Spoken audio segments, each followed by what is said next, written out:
j'accueille encore une fois Nadine Pomaret, qui est dermatologue, pour parler aujourd'hui des petits soucis qui peuvent apparaître sur la peau pendant une grossesse. Donc, hello Nadine. Bonjour. Alors effectivement, on en discutait un petit peu en off.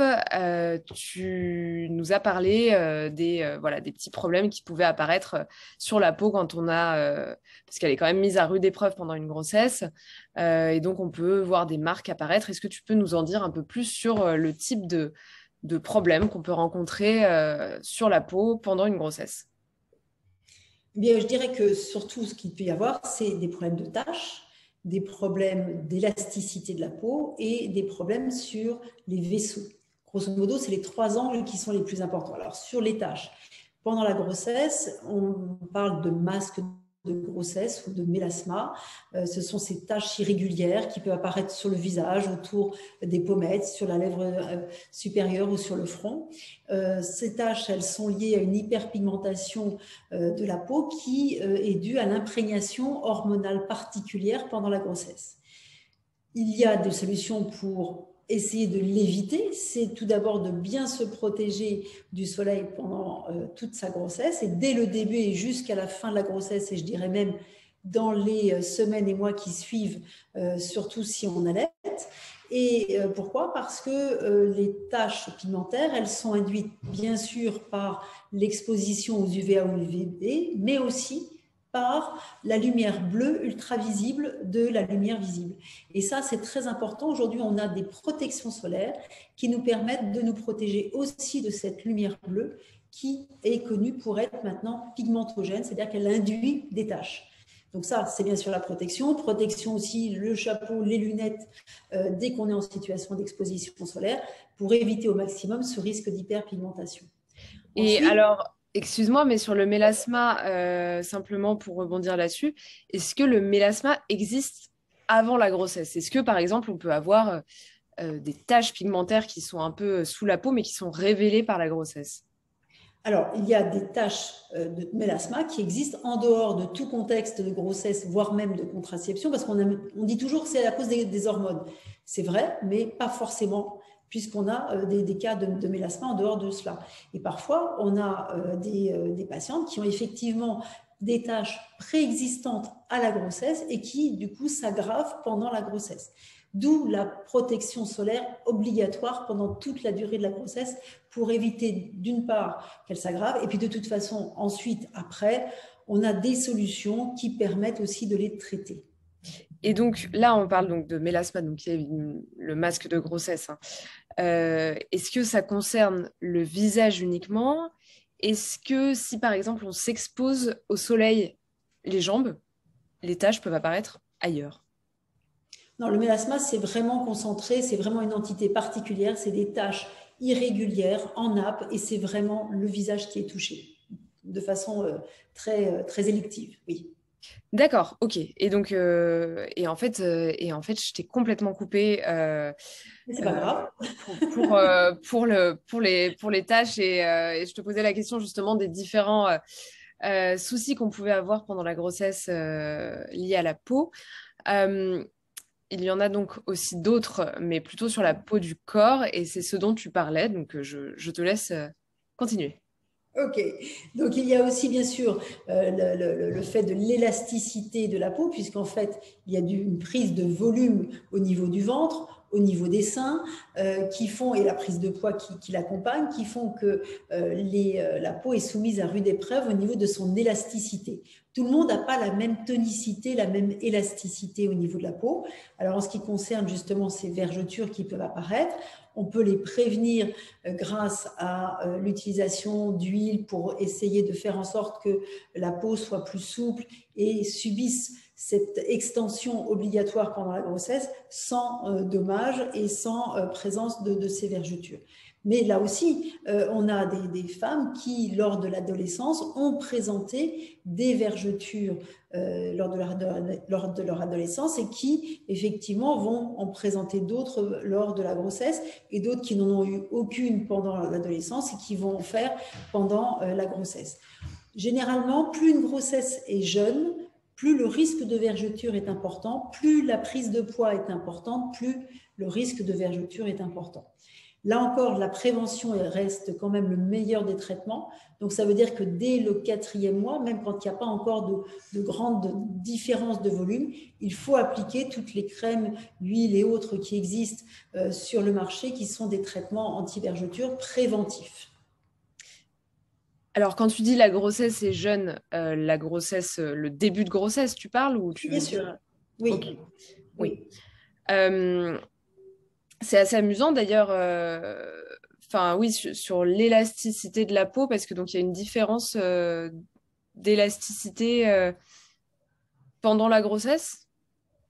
Il n'y a pas une différence d'élasticité, c'est-à-dire qu'en fait, pendant la grossesse, il y a d'une part, toujours pareil, l'imprégnation hormonale de la grossesse, et puis il y a aussi cette capacité de distension qui est plus ou moins importante suivant les personnes. Il y a une tonicité, une élasticité qui est différente suivant les personnes.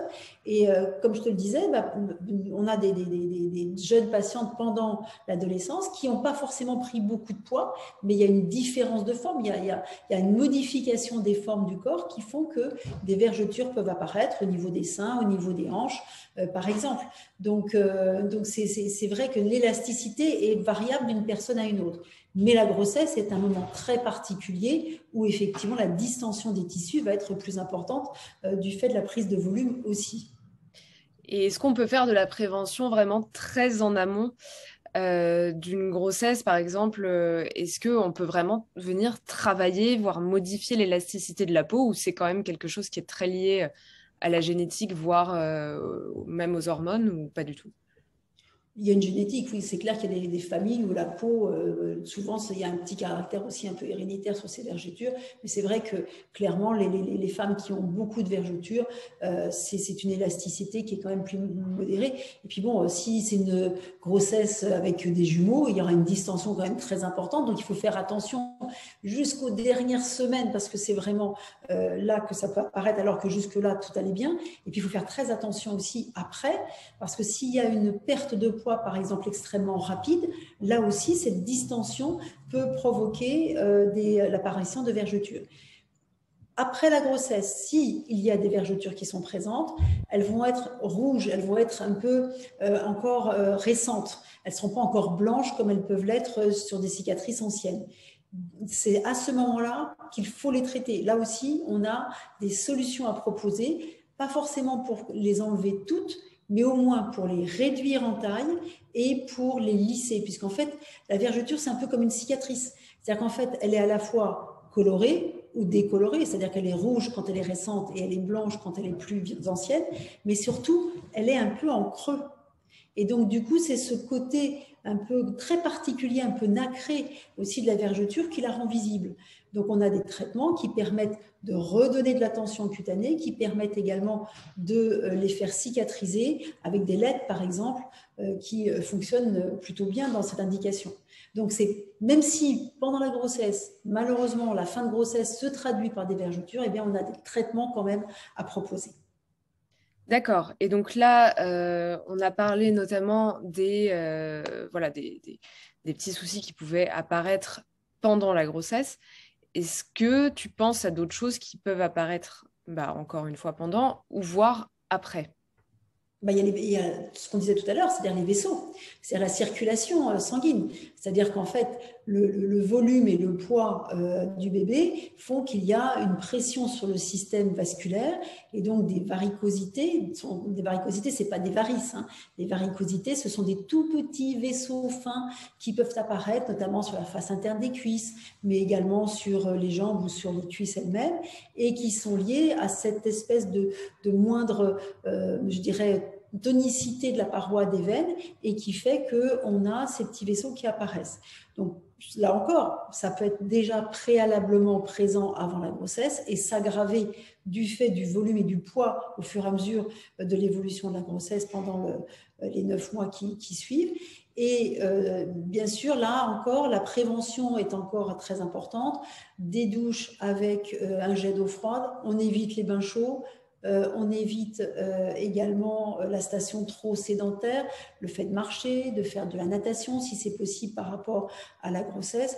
L'exercice physique modéré permet un meilleur retour veineux, voire sur des femmes qui ont vraiment des jambes très lourdes ou déjà des problèmes veineux préexistants, le port de bas de contention sur la fin de la grossesse. Et puis encore une fois, après la grossesse, il sera toujours temps de faire du laser et de traiter ces vaisseaux. D'accord. Et même, du coup, j'y pense sur la partie circulation sanguine. Quand on s'applique de l'huile, le massage avec des manœuvres un peu drainantes peut aussi aider. Oui, bien sûr. Tout ce qui est mécanique, tout ce qui va permettre un drainage de la zone, qui va permettre effectivement d'améliorer à la fois, je dirais, le confort, parce que c'est vrai qu'il peut y avoir cette sensation de jambes lourdes, voire de gonflement au niveau des jambes. Donc, tout ce qui va faire le drainage. Mais ça, c'est pas la peine de forcément aller faire des massages en cabine. Le fait de tous les matins, après cette douche froide, après ce jet d'eau froide sur les jambes, d'appliquer une crème, d'appliquer une huile, de masser bien le mollet, de remonter sur les cuisses, va permettre aussi d'améliorer cette tonicité de la peau. Et encore une fois, une sensation de bien-être. Oui, aussi. Ce qui est important dans tout ça, je pense que ce qu'on peut dire aussi, c'est que même s'il y a des désagréments qui sont possibles pendant la grossesse, qui apparaissent ou qui étaient préexistants et qui s'aggravent pendant la grossesse, en fait, on a plein de solutions qui permettent de les régler de toute façon. Et puis ça tombe bien parce que nous, on est aussi en préparation, alors pas d'un produit grossesse, mais de quelque chose qui pourra en tout cas aider et participer à faire du quotidien des femmes enceintes un quotidien plus simple. Donc écoute, je te remercie pour ces réponses qui sont hyper complètes. De toute façon, je pense qu'on va avoir pas mal de questions, donc je te les retransmettrai. Mais pour l'heure, écoute, je te remercie et je te dis à très très vite pour d'autres interventions. Merci beaucoup. Merci à toi, à bientôt.